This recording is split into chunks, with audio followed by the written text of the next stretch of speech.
Lower full flaps and maintain 130 knots.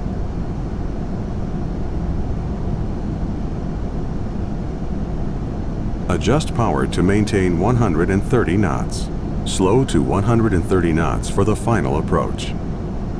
You're fast.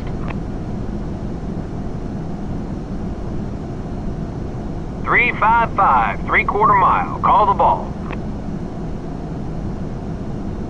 The ball is the yellow indicator on the visual landing system on the left side of the flight deck.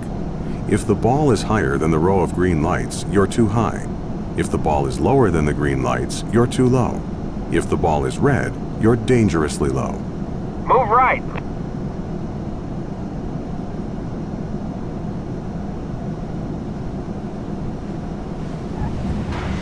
Trap, 1 wire, red deck.